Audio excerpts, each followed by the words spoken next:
All right. Good evening, everyone. Welcome back to school year. Awesome. So in compliance with the Open Meetings Act, Texas Government Code, Chapter 551, I call this meeting of the Manor Independent School District to order on August the 18th at 5 p.m.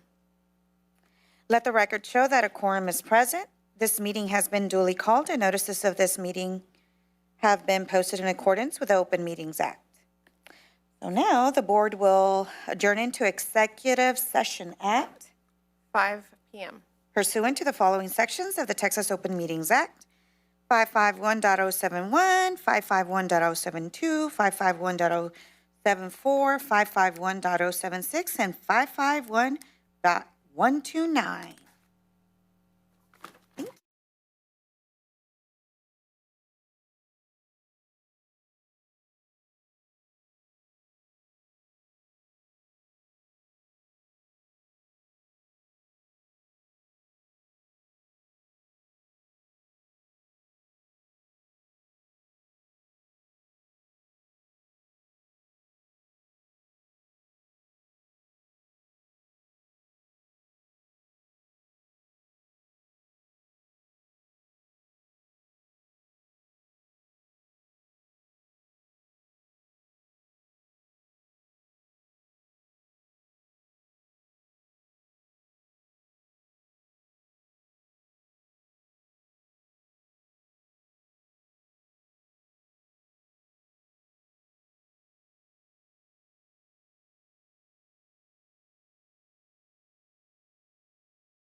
Good evening. Once again, we're back from open session.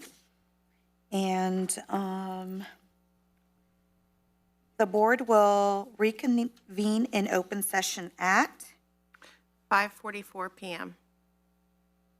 all right, we'll begin with the Pledge of Allegiance. I pledge allegiance to the flag of the United States of America and to the republic for which it stands, one nation, under God, indivisible, with liberty and justice. Honor the Texas flag. I pledge allegiance to Texas, one state, under God, one and indivisible. All right, now I am gonna get volunteers for the vision and mission statement. I have Madam Trustee Patterson. The Manor ISD is the best district in Texas where we provide an equitable education for all scholars and graduate them ready to become leaders in our community. Thank you, Trustee Patterson.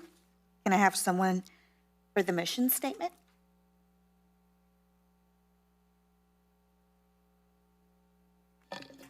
I can do the mission statement. Go ahead. Collectively, as a community, Manor ISD provides equitable resources, a safe learning environment, and high-quality educational services for all scholars to successfully achieve and reach their full potential. Thank you, Trustee Lowry. Now we're going to move on to 6, public forum, and we do show that we have one speaker. Go ahead, Trustee Rodriguez Barnett. For each person present in the boardroom who wishes to address the board, you will have 3 minutes to speak. There are timers on each of the screens and one in front of you. I, the acting board secretary, will let you know when you have 1 minute remaining.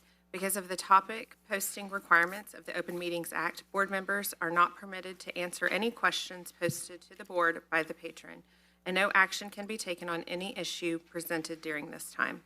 Due to this being a regular board meeting, you will be allowed to speak on any topic, whether it is on the agenda or not, that is relevant to the district's business or affairs. If you wish to ask questions of the board, you may submit them in writing, address them to the superintendent's office, and the board may consider them at a subsequent meeting.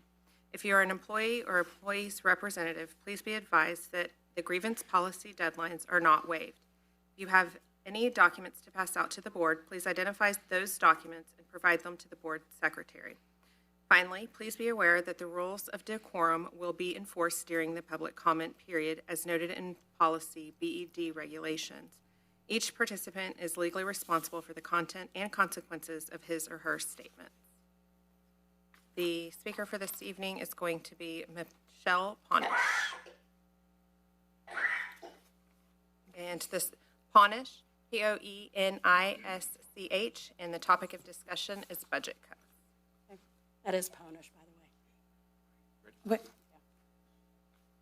Okay, good evening, Dr. Sormani and school board. I come to speak to you today about the current budgeting crisis that teachers are facing in this district, the inability to print copies that are needed for student learning.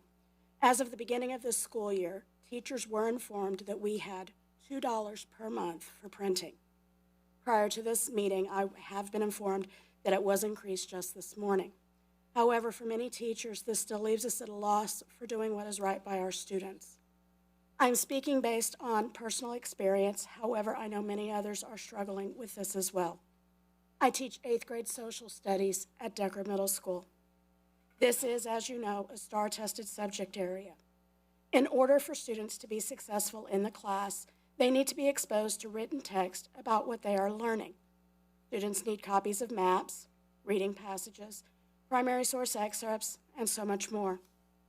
While we do have textbooks, they are poorly organized and somewhat outdated as standards have changed since these books were printed.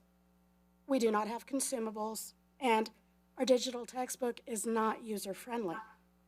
In order to provide grade-level readings that are organized in a manner that supports student learning, teachers are often creating their own using a variety of online tools. Personally, I use an online tool that allows me to develop passages that directly align with my TEKS. It'll cite the sources from which it develops the reading passages, allowing me to ensure accuracy of information. It also allows me for raising and lowering reading levels and changing languages to allow for differentiated materials for students with IEPs or are emergent bilinguals. To do this, teachers must have the ability to print what is needed for their students. In my 20-plus years of teaching, I've learned that technology is a great 1 minute tool, remaining. but it is not the epitome of teaching. Students need paper and pencil activities. They need to be taught physical learning skills and strategies before they are released to use those skills digitally. This need for physical pencil and paper activities has been evidenced since pandemic learning when students were thrown into the digital learning deep end. Students were often left to their own devices to learn, and it is still showing through our STAR and EOC scores. As I mentioned when I last addressed you in the spring, I understand that we need a budget to be in the black, but we cannot cut teachers off at the knees and expect continued growth and teacher retention. Thank you. Thank you. Thank you.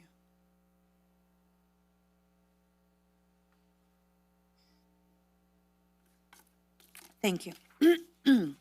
We will now move on to closed session action items. Consideration and approval of Educator Chapter 21 contract abandonment. 7.1, Janet Dynamo. And I will entertain a motion for 7.1. There is no motion. We will, if there's no motion or discussion, we will move on to 7.2. Madam- Victor Moreno. Madam President, I move that the board make a finding that there is not good cause to support Victor Moreno's resignation from his position at Manor ISD. Thank you, Trustee Patterson, for the motion of 7.10, 7.2. Victor Moreno, do I have a second? A second. I have a second from Trustee Rodriguez Barnett. All those in favor? Okay, we have 7-0. Thank you very much, trustees. We will move on to superintendent update. 8.1, student safety update. Thank you very much, our team of 8 here. And thank you very much for those of you who got a chance to travel with me on the first day. It was a wonderful first day. And I'm not exaggerating when I see that was the best first day we've had, certainly since I've been here.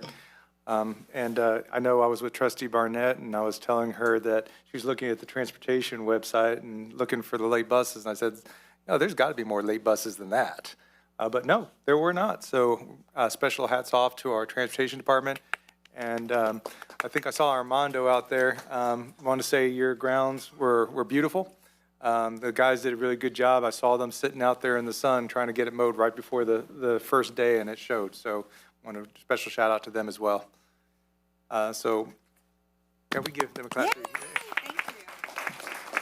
And I would like to say that, just to echo the first day of school, I think some of us, the trustees, when we were there, were like, it's too quiet. Does it feel like the first day? Normally, it's a lot more chaotic. And we were you could feel the difference. So hopefully, the break in July really helped everyone. But thank you so much for your hard work. It has shown. We saw it the first day. Yeah, it's like I say to all the new hires, I tell them, it says, when everybody does their job together, that's what happens. You get smiling faces. Oh, and there's Fernanda out there. I didn't see her out there. So transportation director. So thank you, Fernanda. Thank you. All right, Harvey, you're closest. You're the clicker. Thank you, sir. All right, just as always, I want to give you an update. Some things got done over the summer. As you know, we've been keeping track of our recommendations. So we completed 10 more over the summer. There are weapons detection systems installed at the high schools now. We are studying middle schools to be next. When we surveyed our community, the middle school parents did express, and students and staff expressed a desire to have some sort of system upgrade and safety. So we'll be talking with families about that and principals about that in the future. It may look the same as the high schools, it may not. But we will see as we move forward. Also, just so you know that there's going to be some fencing recommendations were made over the summer, and we're going to be doing some different fencing projects at the Manor High School complex on 973.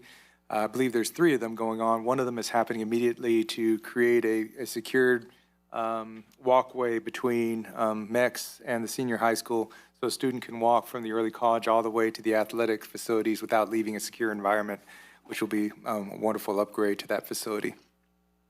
I want to remind taxpayers that's all being done with the safety and security money from the 2019 bond. You can go forward. Some other safety moving forward. Just a reminder, our 2025 bond proposal also won't raise taxes, but it will also have new safety upgrades. The 2019 bond funds paid for the current upgrades that we have been doing, including the weapons detection system.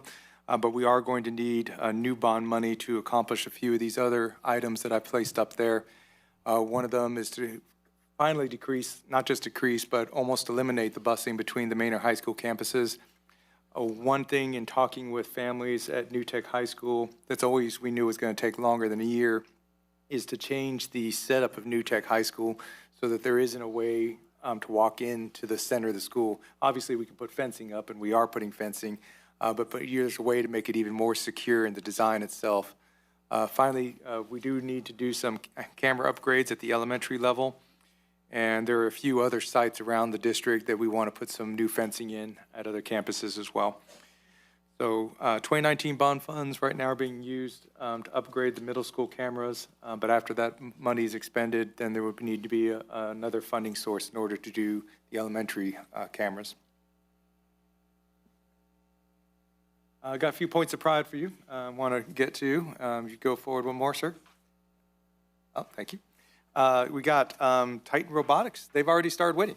So I was joking over the summer, but I guess I took it to heart. We have begun our world domination in robotics. And so we're looking forward to the Titans and the Mustangs both moving forward this year to the state level. And we've already started off by winning I like how they call it, the Dripping Springs competition. It's called the Drip. And so you can see our Titans there with their robots. So Titans. And in all seriousness, I don't know, it just moved somehow. Somebody goes back. Thank you. If you haven't seen Davion Lewis yet, you should catch him while you can.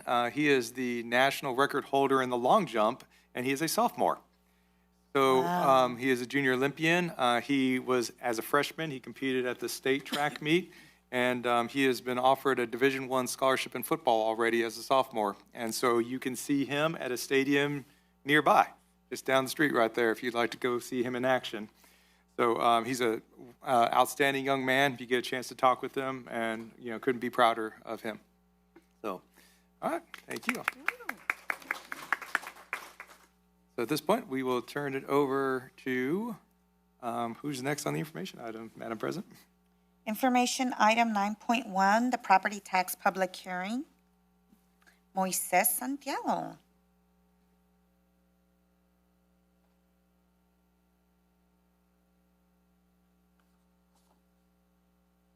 Good afternoon. Good afternoon. As required by the Education Code, we are required to present to the general public our intentions as far as the property tax rate for the new school year.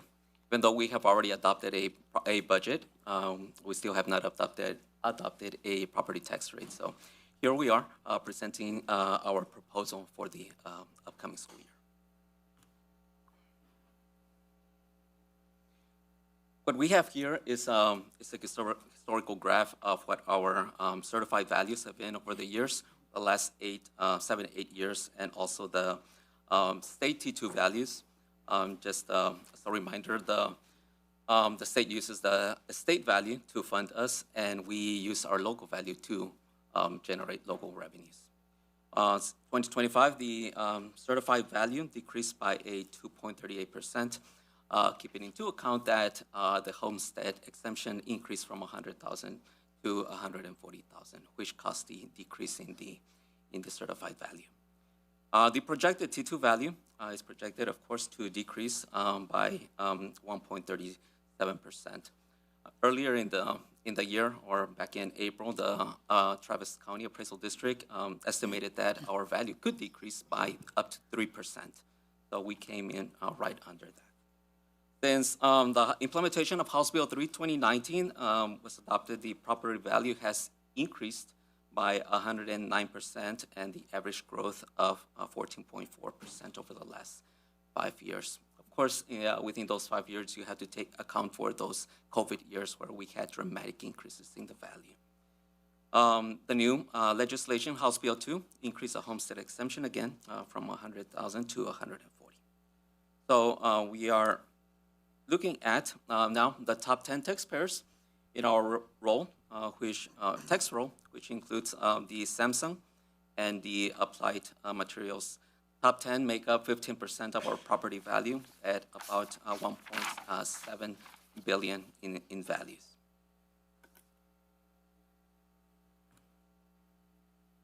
What we have here is again, a historical graph of what our maximum compressed rate has been and our maintenance and operations tax rate over the last 7-8 years. The calculated maximum compressed rate for the current year is 63 cents, and the M&O tax rate is $71.13. Since the implementation of House Bill 3, 2019, our M&O has decreased by 27% or 25 cents, whereas the property values have increased over 100%. And I broke down the M&O rate right below. We have our MCR at 63 cents and the golden penny, which is the max that we can tax, 8 cents, and there is no recapture on the 8 cents. And then the copper penny, which we don't have any pennies on the copper pennies, which is another reason why we don't have recapture, because we're not recaptured on the golden pennies. Any questions? I do have a quick question. So last year we were in recapture, right? No, we have not been. We are borderline. Our ADA has been enough to keep us right under being recaptured. So no, we have not. Okay, because I thought we were. No, 3 years ago, yes, we were. But Okay. What normally happens is we don't pay a recapture. It's netted against our state payment. Yeah. So that's the reason why we don't see a recapture payment in our ledger. And I think you've probably seen at different points when we provide you information that we're in recapture, we're teetering there, and then we come off of recapture. Yes. So we've bounced back and forth for the last 2 years, and so we're off again. Thank you. Here's a detailed version of what we propose for the upcoming text.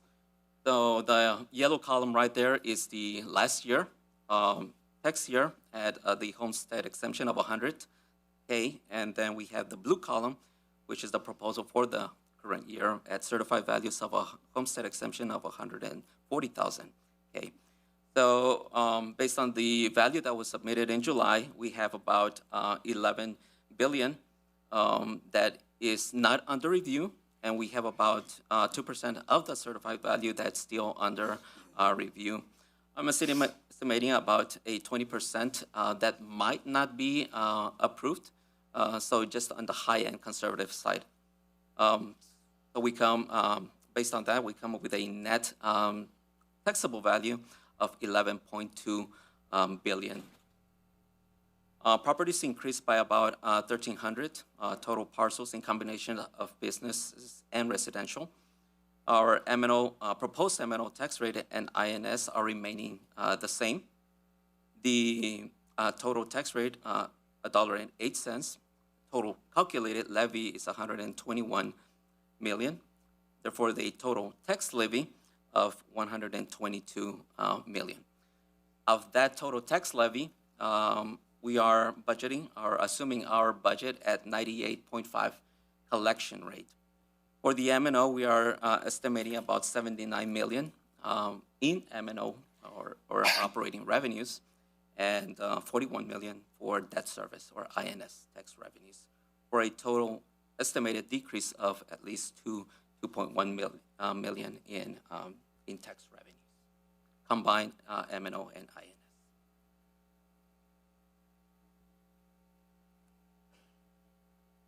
Here we have a comparison of the proposed tax rates and the revenue generated per student. What's highlighted right there, it's the $0.08, the last year rate, and the proposed rate of $0.08, which is remaining unchanged. The proposed total revenue per student is $15,422, which is a decrease of $539 at the local level, and an increase of $691 at the state level. Keep in mind that what the HB2 did on the homestead exemption, it only swapped the revenue from local to state. So you have a net increase of $153 per student. That also has to do with the increase of the basic allotment by $55.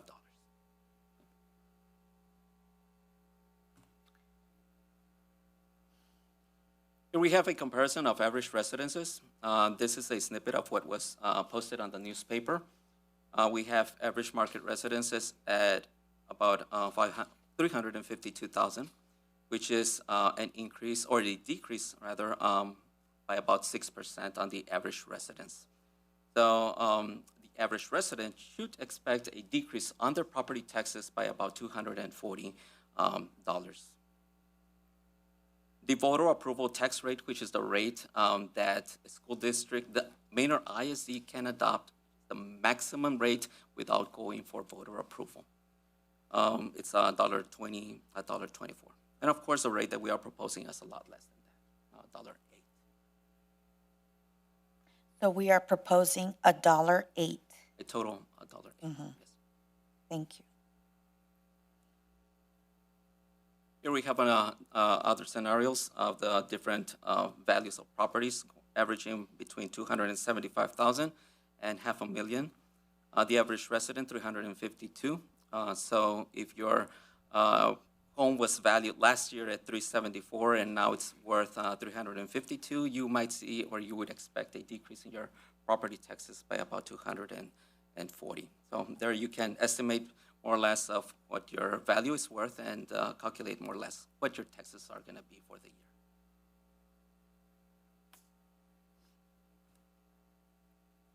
In summary, we have our proposed M&O tax rate remaining unchanged at $0.7113 and the INS at $0.3701. The no new revenue tax rate is $1.06. The no new revenue rate is the same rate or the rate that would generate the district at the same level of revenue the previous year. So it would require $1.06 to generate the same level of revenue in the current year. The voter approval tax rate is $1.24. The total proposed property tax rate for the current year, or the year 2025, is $1.814.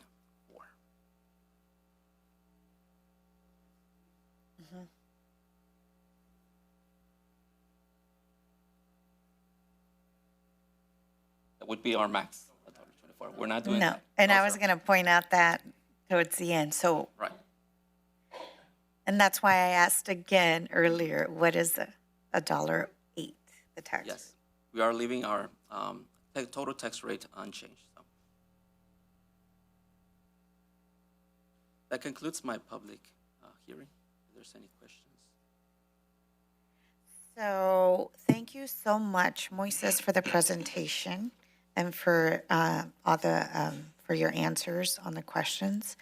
Do we have anybody else from the audience that has questions or would like to comment on this property tax rate hearing? It doesn't seem like we have anybody from the audience, so we can move forward to the next. Thank you. Thank you so much.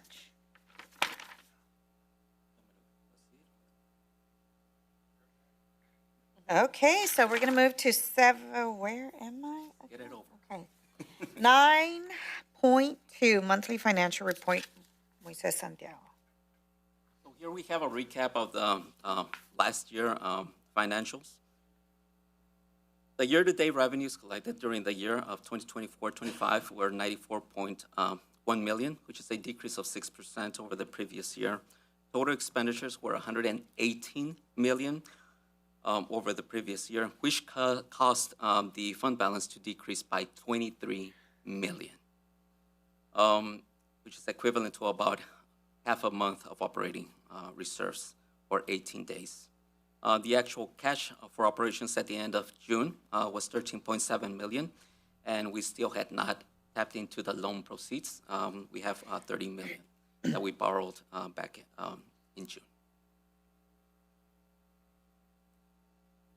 For the month of July, we have total generated revenues 1.2 million, which is a 30% increase over the previous year. Total expenditures 8.2 million, which is also an increase of 7.5 over the previous year. This is about average at the beginning of the year because we're paying annual commitments, and so you have a lot of high-end expenditures at the beginning of the year. Actual cash for operations at the end of the month of July was 5.4 million, with still untapped loan proceeds of 30.1 million. So we made about 80,000 in interest on that loan.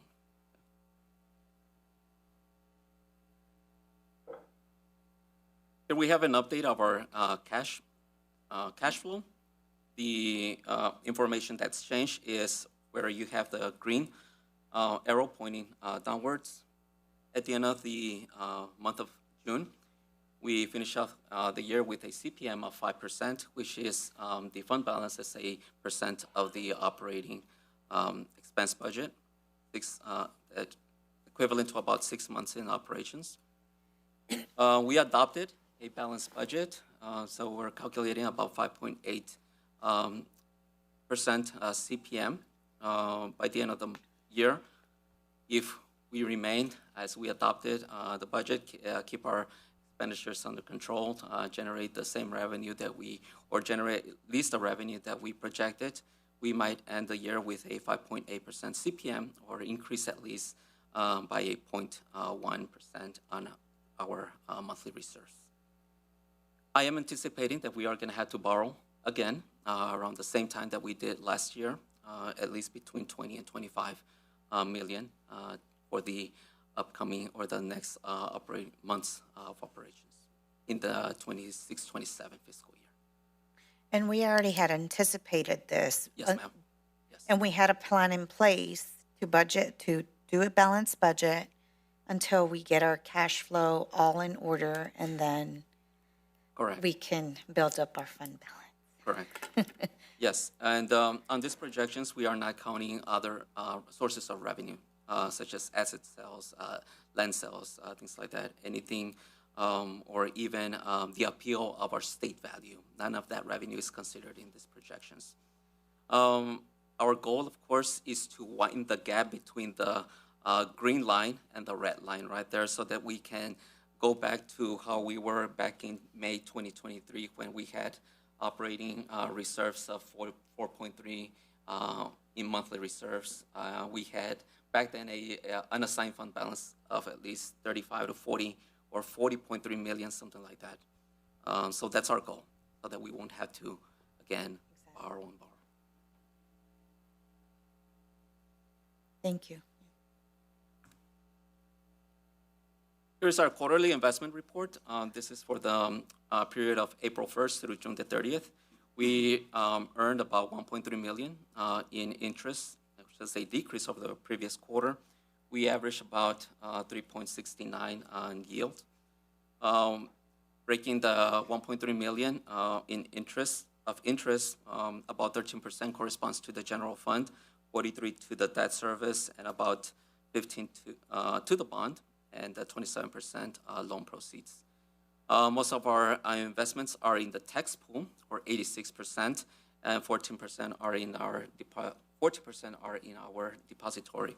The reason why we have about 86% in our tax pool is because it's yielding the highest return as compared to 3 to 6 one-year treasuries, which are averaging about 4.23, 4.11, 3.9, so forth. And also when you compare the municipal bonds, averaging about 2.3%, our tax pool, it's yielding the highest return. and also the safest return at this, considering the market at this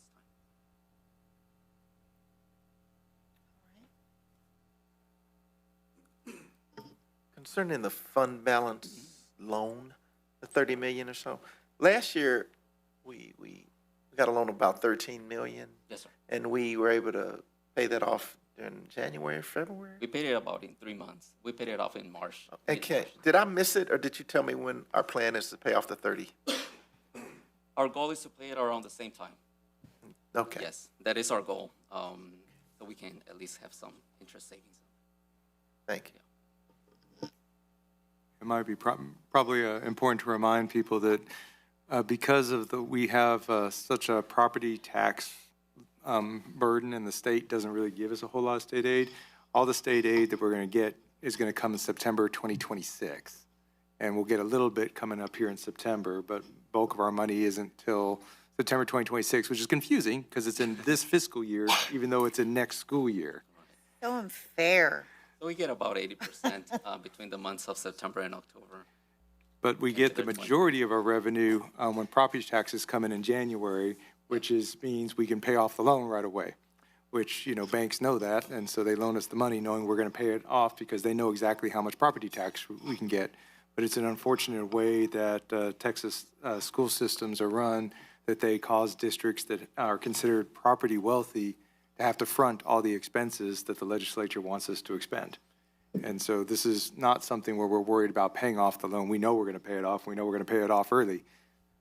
But it is how the legislation works. I agree. Thank you, Dr. Sermani. Thank you, Moises. And now, changing our focus from operations into debt, debt service. Here's a summary of the savings analysis of debt management that our financial advisors prepared for us. What this tells us is how we've been able to manage our debt over the last 5 years.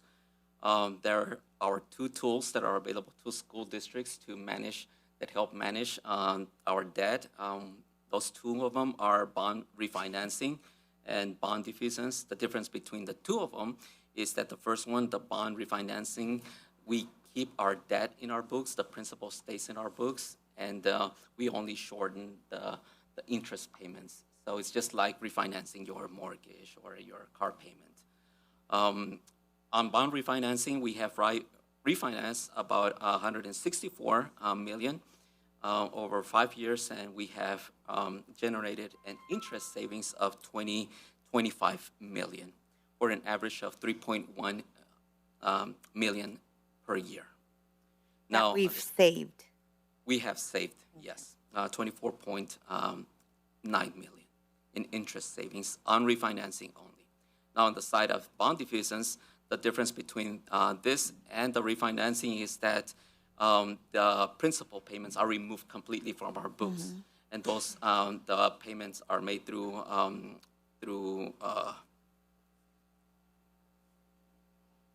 this account that just left my mind. So the difference in escrow account. Yes, that's what I try to say. So that's how the payments are made through investments that are earning higher interest, and they are able to pay out the principal payments on these bonds that are being defeased. So that's the difference. The principal is removed from our books, and you make room get rid of the old debt, and you make room for the new debt. So that's basically how you do your trade-offs here. So from the last bond defeasance back in June of $26.5 million, we were able to have interest savings of $13.4 million.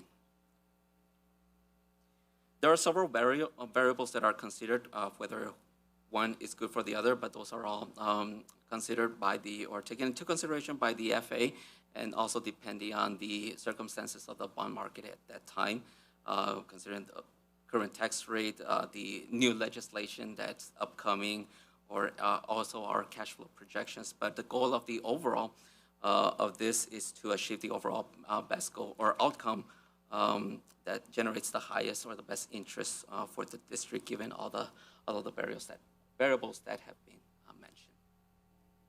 So it looks like we've saved about $38 million just in interest savings, Yes, ma'am. and we've paid off close to $27 million. Correct, ma'am.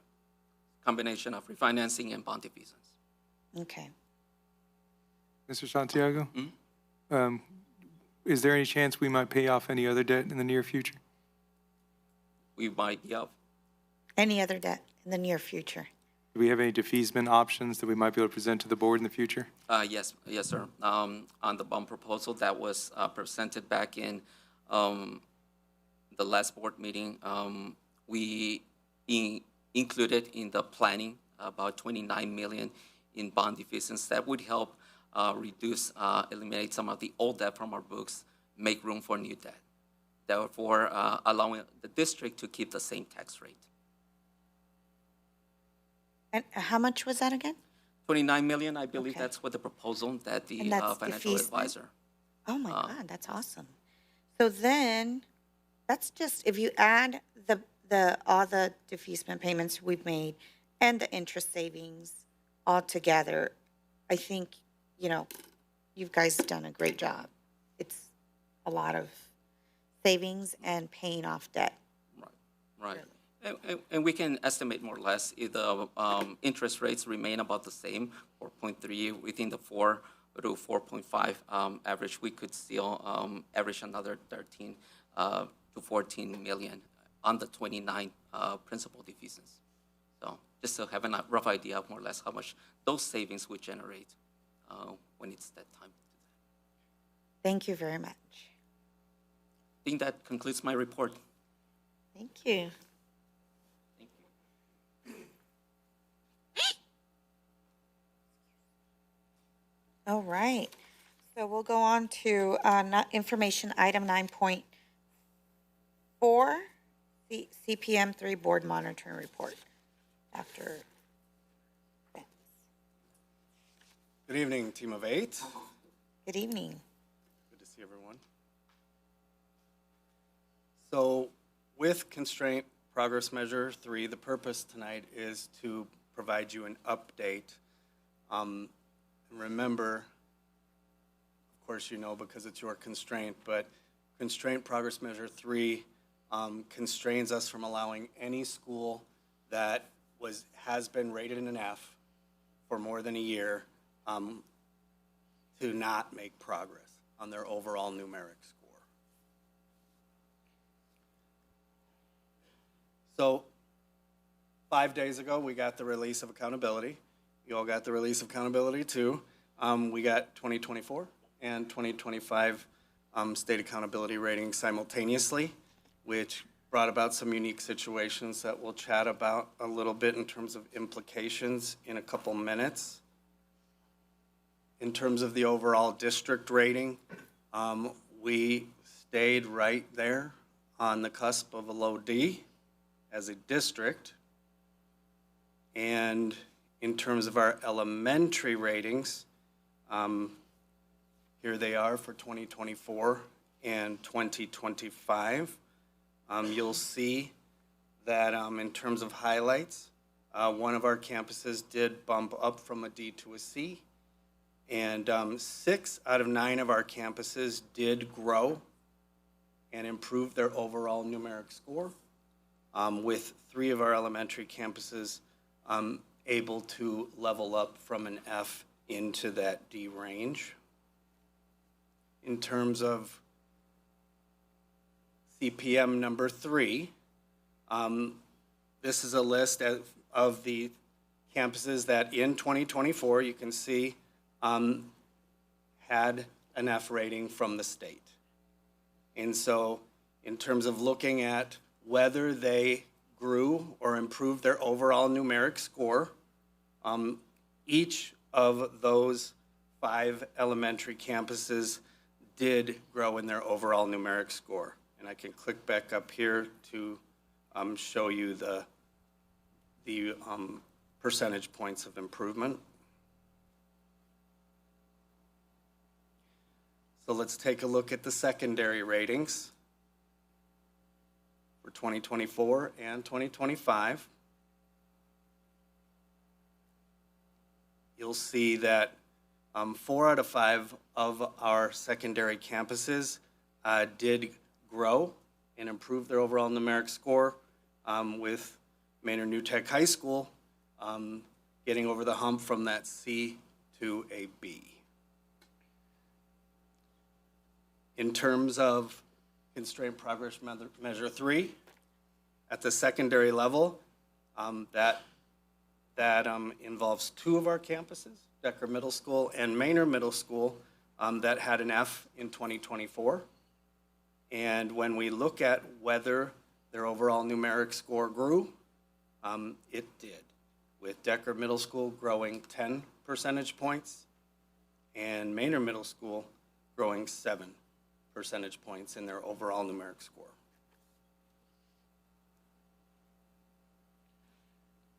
So we know how essential and important it is to keep you apprised of the implications for our campuses that have multiple unacceptable ratings. So just wanted to take you through a little bit of that right now. I know you are very familiar with Manor Middle School and what's going on there.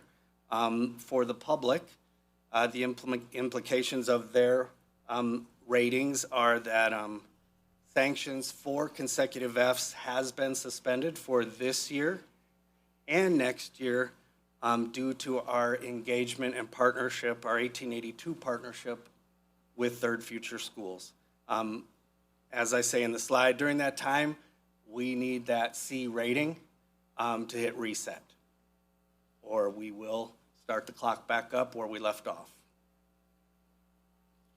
In terms of our elementary schools, we have 2 right now that have 3 consecutive F ratings, Decker Elementary and Shadow Glen Elementary. Like I mentioned earlier, it's a unique situation finding out about and getting the official accountability rating for 2024, which was their year 2, and 2025, which is their year 3, simultaneously. In fact, TEA and the state are still developing and finalizing what those requirements are going to look like for campuses in this situation. There are many of them across the state. So we've been in contact and spent a good deal of time with TEA and Region 13 trying to finalize and really figure out what our next steps will be in terms of requirements. What we do know is that we will be required to come up with a turnaround plan or a TAP, and that it is due November 14th. What that means for y'all is that we will be bringing a plan for each of these campuses for your consideration at the board meeting on October 27th, and we'll have a public hearing. Apart from that, we are still expecting guidance this week and next week.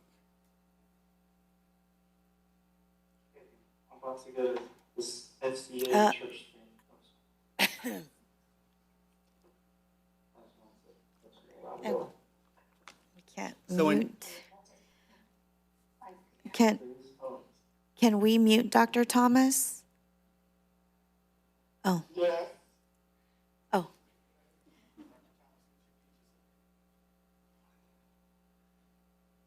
Thank you. Going to say, If you could mute, I think we're all hearing you. And your daughter. Okay. I would never presume to mute Dr. Thomas. Thank you. In terms of what's next, Yes. we are continuing to work on systems alignment, redoubling our efforts around aligning the curriculum, making sure we are focused on a specific set of research-based instructional strategies. And for this year in particular, we are really redoubling our efforts to dig into data with our principals and our instructional coaches and teachers throughout the year, and making sure during Tier 1 instruction, during class time, that we are engaging with checks for understanding and then reteaching, whether it's the whole class or in small groups during that time, and intervening promptly at that time to ensure that our students are mastering the grade level concepts and skills for that day in that lesson, every day, every time. And how is that different from what we did last year? 'Cause I'm thinking Sure. Shadow Glen only jumped a point, I think. That is true. So one of the differences, well, there's a bunch of differences, and so you stop me when I've gone too far or into too much detail. One of the things that Shadow Glen is engaged with this year is the Texas Instructional Leadership Academy. It's a partnership with Region 13 through the LASSO 3 grant, and that is in alignment, but going deeper than what we did last year with our entire principal set. In terms of the building the capacity, and that's actually in the next slide, but building the capacity of our campus leadership to really be effective coaches, effective observers, discerning observers in the classroom, and then effective coaches to build that teacher capacity. We will be doing things and continue to do things with our Lean and Mean curriculum instructional team, and there's actually some other things I'll be talking about in terms of cross-district collaboration that's different too on the next couple of slides. But we are focused on building that capacity to observe and make that a priority. Instructional leadership is a priority. Coaching, getting into classrooms and coaching. Now, the other thing that's new this year is really trying to narrow that focus. We've been using and are going to continue to align with Bambrook Santoyo's Get Better Faster protocol, but we are narrowing the focus and really we have teased out the nuggets of here are the 5 to 6 things we want to see every day in every lesson, and here's the 2 we're going to be focusing on in August, September, and October, which is checks for understanding throughout the lesson, and then that reteach that I just mentioned, whether it's whole group or small group. I think I already delved well into this slide, focusing on instructional leadership. Happy to chat about the campus leadership scorecard or the campus snapshot visits. Again, it's helping to focus our campus principals on a few narrow but essential data points around campus culture, campus systems, academics, and what's going on in the classrooms, those research-based instructional strategies, and then calibrating and practicing together when we go in our monthly principals meetings and walking every single classroom in our host campuses each month and providing that data on what's going well and areas where we see that could be focused on to that host principal so that they can use that to inform the professional development that they want to do with their campuses.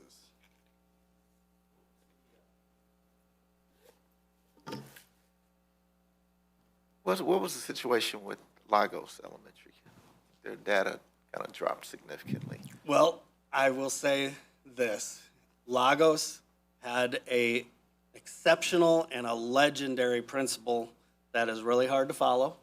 She's sitting right back there. I know. Her name's Dr. Malaki Hawkins. And we have Ms. Parker in there taking over the helm, and those are tough shoes to fill. We are working to ensure that there's a tremendous amount of growth, lots of new students, lots of new teachers, and but it's got to get better. That drop was substantial, for sure. The other thing we're going to do a better job of this year, because we know if we're just depending on all the district folks in the world are not going to be enough to grow our system. What we need to do is to grow the leaders in our system at the same time so that they can carry on the work. So developing and leveraging those campus experts. Dr. Harvey and I are partnering on this. We're calling it Leaders of Learning, but it's really leaning into the instructional coaches, department chairs, grade level leads, and then most importantly, our master teachers that, there's some of the best teachers out there that they don't want to become assistant principals necessarily, or instructional coaches or principals. Those of us who have been there might understand why, but they do have that instructional expertise. They can perform wonderfully in the mentoring role. We have a partnership with UT called Thrive to develop and train our mentors this year, and also to have our new teachers keep mentors over the course of 2 years. But we know on each campus, we have to really lean into our master teachers and our department chairs. I'm working with Mr. Venegas in federal programs so we can make sure there are ways of compensating people for the additional lift through federal monies, for being that mentor, for being that professional development lead and expert. And because that's how we're going to make the work happen. Opportunity culture at Decker Elementary is going to be one of the cornerstones of the turnaround plan, and that again really rests on that idea of the best teachers on that site providing that mentorship and mastery. And I want to thank Dr. Williams-Hill for bringing that to us and getting that kicked off and pulling us together around that.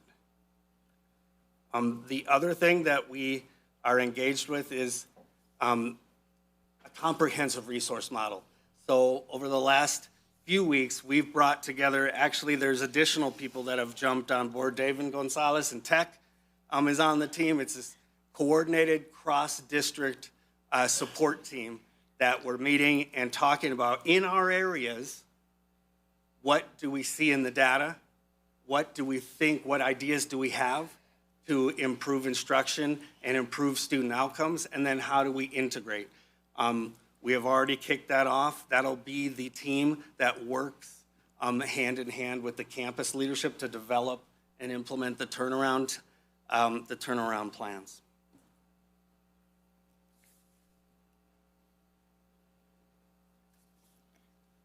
Thank you. Does any of our trustees have any questions? I was going to ask a question, and the instructional council might be a part of this. But I'm wondering, I heard a lot about where we're at. I heard a lot about the systems we're going to use to move forward. But what I didn't hear a lot about is conducting a root cause analysis specific to each campus to determine where the focus really needs to be based on each campus's scores in the areas that really could use the most development. I was just curious what that process is looking like for you and your team. For sure. So we are going to, well, first of all, we're building off the campus needs assessments that each of our campuses have done, and the chief's cabinet members are giving feedback to over the last couple of weeks as campuses build their campus improvement plans.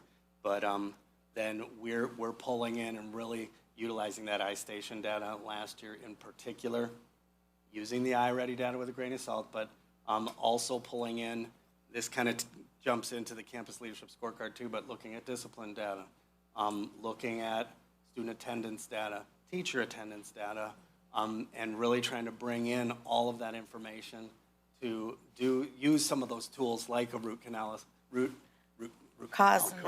analysis. Kind of what it feels like. Sometimes. But root cause analysis. And there's a couple of other tools that we'll be using too. But to really identify, what's causing what. And that flow chart, I can't remember what that's called. But the one where you have like five or six, you kind of have a bunch of different, you identify 4 or 5 different causes and try to figure out which one's causing which. But yes, it all starts with digging into that so that we aren't just throwing stuff up against the wall and seeing what sticks, which there's a little bit of that happens.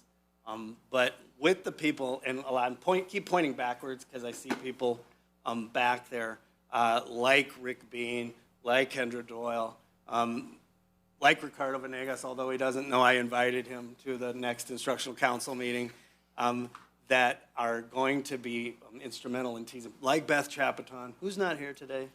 as she's not required to be at the board meetings, but so that we are looking at all of the data that we can get our hands on to make the right moves, because we don't have time or staff to do every move and just see what works. Which is why it's important to especially emphasize at the principal level. Principals should be the instructional leaders at their schools. So, Yes, sir.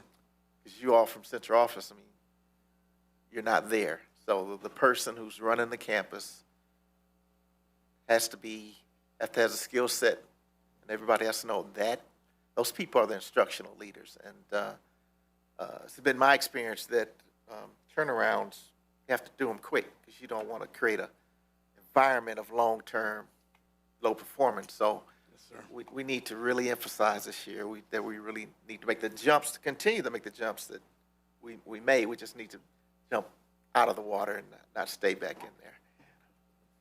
Dr. Sharmani? Thank you, trustees. Great question. Yeah, Thank you. I do have one thing that I want to say, because there's two campuses that had principal changes. It makes me really uncomfortable to hear it's a person, because the one person in charge of that campus is not the only person that is making things happen every single day. There are great things going on in our classrooms. What I would like to see the administration do, and I'm a team of 8, but a voting member of 1, is we have great people who have led those campuses. And part of that root cause analysis, I'd like to see what systems were in place and what systems are no longer in place, because that can help us identify what's not happening in the classroom that was making that campus exceed expectations. So if we could do that as part of that, I don't want it, again, it made me uncomfortable knowing that those roles were called out, and I just want them to know that we value them as employees, and we are here to support them as a team of 8, and Cabinet is as well. I couldn't agree more about the strategies and structures, but I just do want to say, and Ms. Parker, wherever the camera is, if you're watching, that was a compliment, just a huge compliment to the work that was done there to bring Lagos up to where they are. I was at Lagos today, walking in the classrooms with Ms. Parker, and it looks great. She's working hard. We're going to get our ducks in a row at Lagos Elementary this year, and Ms. Parker is going to be the central person to lead that work.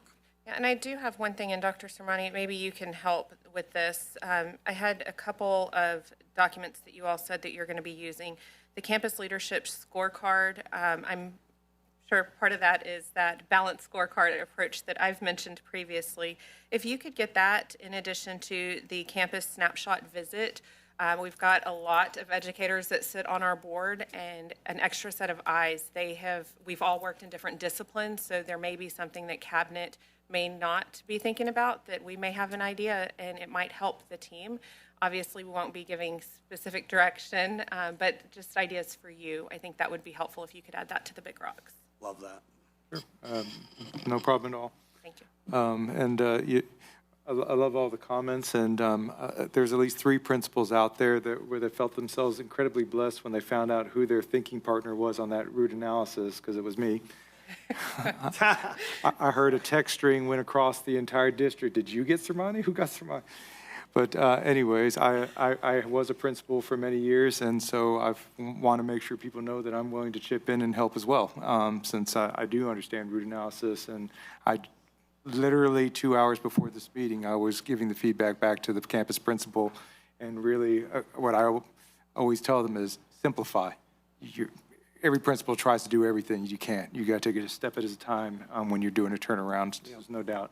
And I just wanted to just say a couple comments. The first one, I'm incredibly proud of the growth that our teachers and our principals showed during this time, and to remember that they did it while cutting $18.5 million of expenditures. Can I add also, they did it with a moving target too? Absolutely, and a moving target of the state. And I think they need to be commended for doing that work, because, you know, you think of cutting expenditures as a moment in time. It's not. It is a months-long process that I know destabilizes things, but it was a necessary thing to get us to the point where we're at now.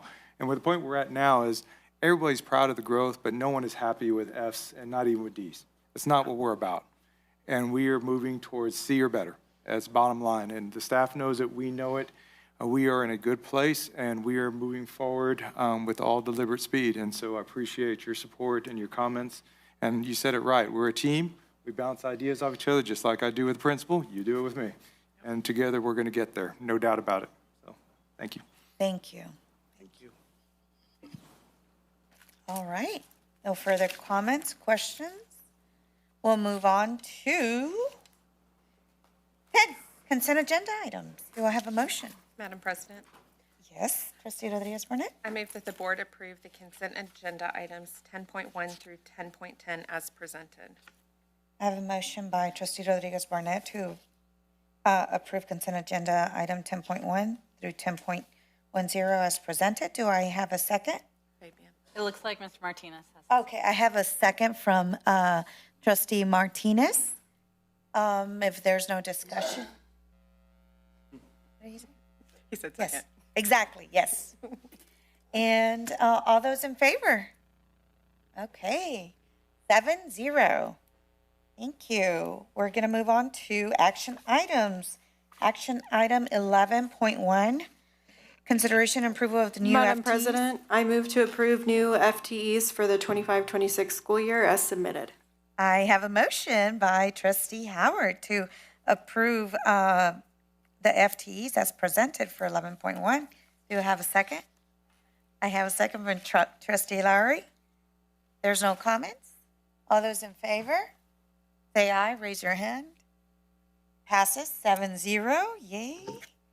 Okay, 11.2, consideration and approval of 2025-2026 budget amendment number 1. Moises Santiago.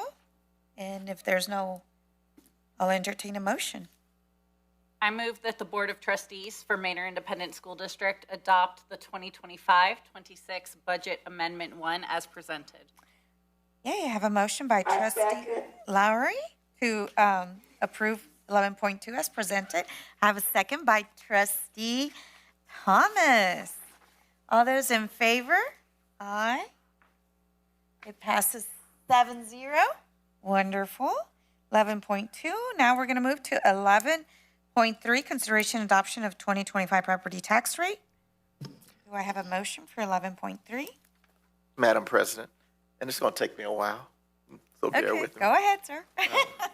I move that the Board of Trustees adopt the resolution as presented, making certain findings under Texas Education Code Section 11.184 and Texas Tax Code Section 26.08A concerning setting the maintenance and operations and debt service tax rates of the Manor Independent School District for the year beginning on January 1st, 2025 and ending December 31st, 2025. And I further move that the district's maintenance and operations tax rate on the $100 valuation be adopted and levied for the tax year beginning January 1st, 2025 and ending on December 31st, 2025 in the amount of 7.113 cents on a $100 valuation payable in lawful currency. I said point, didn't I? Oh, Said I said 7. Oh, no. 0.7 113 on $100 valuation payable in lawful currency of the United States for the support and maintenance of the public schools of the Manor Independent School District and the district's debt service, which is interest and sinking fund. Tax rate on $100 valuations be adopted and levied for the tax year beginning on January 1st, 2025 and ending on December 31st, 2025 in the amount of 0.3701 cents on $100 valuation payable in lawful currency of the United States for the payment principal and interest payments on approved and issued bonded indebtedness of the Manor Independent School District. This tax rate will raise less taxes for maintenance and operations than last year's tax rate.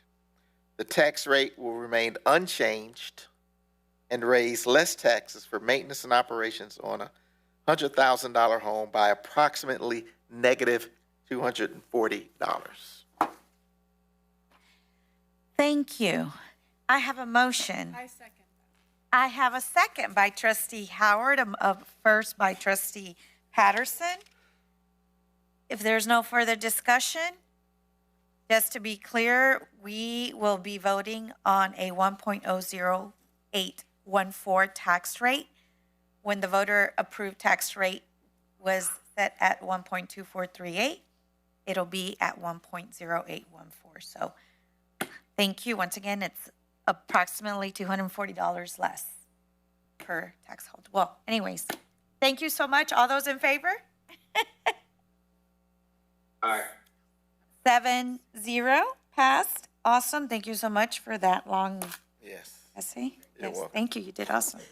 And now we'll go to 11.4. Consideration approval of the 2025-2026 school year updated compensation manual. Do I have a motion for action item 11.4? Madam President, I have yes. Go ahead. I move that the board approve updates to the 25-26 compensation plan at a 1% and a 1% midpoint raise for all other employees, and allow the administration to make the necessary adjustments and corrections to the plan and manual. Okay, I have a motion by trustee Rodriguez Barnett. Do I have a second? I have a second by trustee Lowry. If there's no further discussion, I'll entertain a motion. All those in favor? Aye, it passes 7-0. And thank you so much, Dr. Sarmani. Do you want to summarize the compensation plan? Certainly, trustees. Obviously, this is great for our employees to be able to provide them some level of compensation. Always wish we could do more, but sometimes you do what you can if you can't do what you want to do. As you can see, the notice has already gone out to teachers to let them know that retroactively on September 30th, they'll get the pay for the checks that have already come through. Actually, not just teachers, all employees will. And then they'll see an increased paycheck moving forward. We have 2 different columns up there on the screen. One column is where the funding source came from House Bill 2 of the 89th legislature. They did leave out some jobs in that compensation, but we were able to cover that using some funding from House Bill 2 that was new, and then a little bit of our current funding as well to cover all the rest. I thought it was very important that going into this year that we got something to everybody. And so this is, we'll do that for our staff. So thank you, trustees, appreciate it. And I also appreciate the good stewardship for the entire staff of our budget, which allowed us to do this and remain balanced. Wonderful. Well, thank you very much. Thank you, everyone. And like Dr. Sarmani, we wish you could do more, but it's a great start, and we really appreciate all the hard work. Your hard work does not go unnoticed. We're going to now do the confirmation of the next regular board meeting is September the 15th. And if there's nothing else, Madam President, I move to adjourn. yay! I have a motion by trustee Patterson to adjourn at 6:52 p.m. And I have a second by trustee Martinez. All those in favor? 7-0. Thank you so much. It's before 7 p.m. Woohoo.